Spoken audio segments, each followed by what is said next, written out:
দেখতে পাচ্ছ এগুলো কি? এগুলো হচ্ছে মসুরের ডাল। তো হ্যালো এভরিওয়ান, আসসালামু আলাইকুম। সবাই কেমন আছে? আশা করি অনেক ভালো আছে। আলহামদুলিল্লাহ আমি অনেক ভালো আছি। তো দেখতেই পাচ্ছ এগুলো হচ্ছে মসুরের ডাল। এগুলো এখন বাছাই করব। এই যে কালো কালো দেখতে পাচ্ছ না?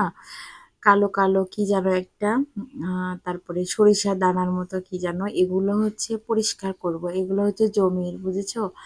এগুলো হচ্ছে জমি থেকে নিয়ে এসে আমাদের এগুলো এখন বাছাই করে বাসাতে খাওয়ার জন্য রেখে দিব। তার জন্য প্রসেস করতে হবে। আর যেগুলো বিক্রি করা হয় সেগুলো এত প্রসেস করার দরকার পড়ে না। আর বাসায় যেগুলো খাবো এগুলো তো প্রসেস করতে হবে, তাই না? এই কালো কালো ওই যে সরিষার দানার মতো হলুদ হলুদ কি জানা আছে, এগুলো বাছাই করতে হবে। তা আমি, আমার আম্মু, আমার নানি পরে আসছে অবশ্য, সবাই মিলে এগুলো হচ্ছে আমরা ক্লিন করতেছিলাম।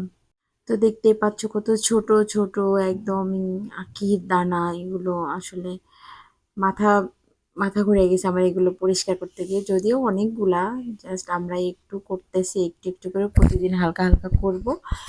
একসাথে সবগুলো করা যাবে না, তাহলে আর চোখ থাকবে না। দেখতেই পাচ্ছ বেছে বেছে আমরা এই পাশে রেখে দিচ্ছি।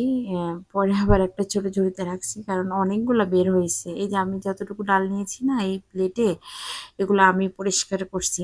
দেখো কতগুলা বের হয়েছে এখান থেকে, যে সরিষার দানার মতো। এগুলো কিন্তু ময়লা না, কি জানো, ডালই এরকম কালার হয়েছে। খাওয়া যেতে পারে, প্রবলেম হবে না। তারপরেও আমরা ক্লিন করি। এই তো আমার ক্লিন করা শেষ। আমারগুলো কত পরিষ্কার হয়েছে দেখছো? আর কতগুলো বের হয়েছে, এগুলো আমার আম্মু করছে। তো এখন আমি এবার এগুলো ঢেলে রাখবো এখানে। আর এখানে আমার আম্মু আর নানি করতেছিল। তো ওদের আগে আমারটা হয়ে গেছে। তো আমি আবার দেখতেছিলাম যে কত সুন্দর পরিষ্কার হয়েছে, দেখতে পারতেছে? একটাও কালো দানা নাই। একদম ফ্রেশ, একদম দোকান থেকে যেরকম কিনি তার থেকেও ফ্রেশ।